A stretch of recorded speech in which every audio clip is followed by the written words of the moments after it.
Hi friends, ಇವತ್ತು ನಾವು home made tandoori ರೊಟ್ಟಿ ಮಾಡೋದು ಹೇಗೆ ಅಂತ ನೋಡೋಣ. ನಾನು ಮಾಡ್ತಾ ಇರೋದು ಚಪಾತಿ ಹಿಟ್ಟಿನಿಂದನೇ ಮಾಡ್ತಾಯಿದ್ದೀನಿ. ಅದರ ಜೊತೆಗೆ ಹೀರೆಕಾಯಿ ಪಲ್ಯ, ಆಮೇಲೆ ಒಣಗೊನ್ನೆ ಸೊಪ್ಪು ಪಲ್ಯ ಮಾಡಿದ್ದೀನಿ.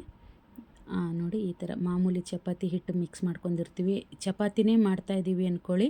ಚಪಾತಿ ಮಾಡೋ ಟೈಮ್ಗೆ ಮಕ್ಕಳು ಬಾಕ್ಸಿಗೆ ಇಲ್ಲ ಬಾಕ್ಸಿಗೆ ಮಾಡಿ ತಿನ್ನೋಕೆ ಏನಾರು ಒಂದು ಸ್ವಲ್ಪ ಡಿಫ್ರೆಂಟಾಗಿ ಮಾಡೋಣ ಅನ್ನೋದಿದ್ದಾಗ ಈ ಥರ ಮಾಡ್ಕೊಳ್ಳಿ. ಈ ಥರ ಒಂದು 4 ಮಾಮೂಲಿ ಚಪಾತಿ ಮಾಡಿದರೆ ಮಕ್ಕಳು ಇಷ್ಟಪಟ್ಟು ತಿಂತವೆ. ಮಕ್ಕಳಿಗೋಸ್ಕರ ನಾವು ಏನಾದರೂ ಒಂದು ಕ್ರಿಯೇಟಿವ್ ಮಾಡಲೇಬೇಕಾಗುತ್ತೆ ಅಡುಗೆಯಲ್ಲಿ. ಡಿಫ್ರೆಂಟಾಗಿ ಸ್ಪಾಟಲ್ಲಿ ಮಾಡೋಕ್ಕಾಗಲ್ಲ. ಸೊ ಅದರಿಂದ ಇರೋದ್ರಲ್ಲೇ ನಾವು ಒಂದು ಸ್ವಲ್ಪ ಸೇಪ್ ಚೇಂಜ್ ಮಾಡೋದು, ಈ ಥರ ಮಾಡಿದರೆ ಮಕ್ಕಳು ಇಷ್ಟಪಟ್ಟು ತಿಂತವೆ. ನೋಡಿ, ಉದ್ದಕ್ಕೆ ನಾನಿವಾಗ ಮಾಮೂಲಿ ರೌಂಡಾಗಿ ಮಾಡಿ ಅದಕ್ಕೆ ಎಳ್ಳು ಹಚ್ಚಿ ಉಜ್ಜಿಸ್ತಾಯಿದ್ದೀನಿ. ಸೇಪ್ ಚೇಂಜ್ ಮಾಡಿದ್ದೀನಿ ನೋಡಿ. ನಾನು ಈ ಥರ ಮಾಡ್ಕೊಳ್ಳಿ. ಚಪಾತಿ ಹಿಟ್ಟಿಗೆ ಏನು ಎಕ್ಸ್ಟ್ರಾ ಮಿಕ್ಸ್ ಮಾಡಿಲ್ಲ, ಮಾಮೂಲಿ ಚಪಾತಿನೇ. ಇವಾಗ ಇದರಲ್ಲಿ ನಾನು ಎಳ್ಳು ಹಾಕ್ತಾಯಿದ್ದೀನಿ. ನನ್ನ ಕಡೆ ವೈಟ್ ಎಳ್ಳು ಇರೋದ್ರಿಂದ ನಾನು ವೈಟ್ ಎಳ್ಳು ಯೂಸ್ ಮಾಡಿದ್ದೀನಿ. ನೀವು ಬ್ಲ್ಯಾಕ್ ಯೂಸ್ ಮಾಡೋದಾದ್ರೂ ಮಾಡ್ಬೋದು. ನೋಡಿ, ಉದುರುತ್ತೆ. ಅವನು ತಿರ್ಗಾ ಮೇಲ್ಗಡೆ ಹಾಕ್ಕೋಬೇಕು. ಸ್ವಲ್ಪ ನಿಧಾನ ಆಗುತ್ತೆ ಕೆಲಸ. ಸೊ ಟೈಮ್ ಇದ್ದಾಗ ಮಾಡ್ಕೋಬೇಕು. ನಿಮಗಿಷ್ಟ ಆದರೆ ನಮಗೆ ಸಬ್ಸ್ಕ್ರೈಬ್ ಮಾಡ್ಕೊಳ್ಳಿ. ನಮ್ಮ ಚಾನಲ್ನ ಸಬ್ಸ್ಕ್ರೈಬ್ ಮಾಡ್ಕೊಂಡು ಲೈಕ್ ಮಾಡಿ. ತುಂಬ ಸಿಂಪಲ್ಲಾಗಿ ಮಾಡಿದ ಈ ರೋಟಿನ ಎಲ್ಲರೂ ಇಷ್ಟಪಟ್ಟು ತಿಂತಾಯಿದ್ದಾರೆ. ಸೊ ಅದರಿಂದ ನೀವು ಒಮ್ಮೆ ಟ್ರೈ ಮಾಡಿ. ಆ ಥರ ಎಳ್ಳುಗಳು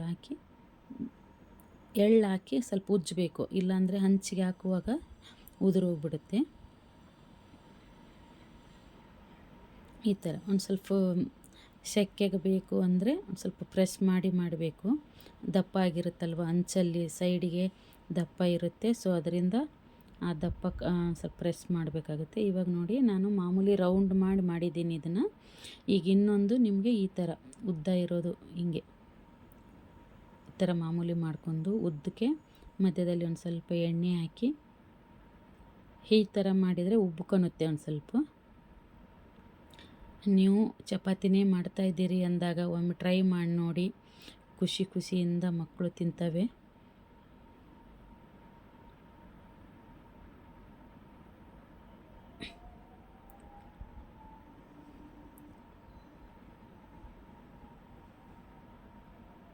ಇದರಲ್ಲೇ ಮಕ್ಕಳಿಗೆ ನೀವು ಒಂದು ಸ್ವಲ್ಪ ತುಪ್ಪ ಒರೆಸಿ ಮೇಲ್ಗಡೆ ರೊಟ್ಟಿ ಹಂಚಲ್ಲಿ ಹಾಕಿ ಬೇಯಿಸಿದ ಮೇಲೆ ಒಂದು ಸ್ವಲ್ಪ ತುಪ್ಪ ಹಾಕಿ ಒಂದು ಸ್ವಲ್ಪ ಉಪ್ಪು ಹಾಕಿ ಫೋಲ್ಡ್ ಮಾಡಿಕೊಟ್ರೆ ಅದು ಒಂಥರ ಟೇಸ್ಟ್ ಚೆನ್ನಾಗುತ್ತೆ. ರೋಲ್ ಕಟ್ ಮಾಡಿ ಒಂದೊಂದು ತುತ್ತಿಗೆ ಒಂದೊಂದು ರೋಲ್ ಥರ ಸಿಗುವ ಹಾಗೆ ಮಾಡಿಕೊಟ್ರು ತುಂಬ ಟೇಸ್ಟ್ ಬರುತ್ತೆ.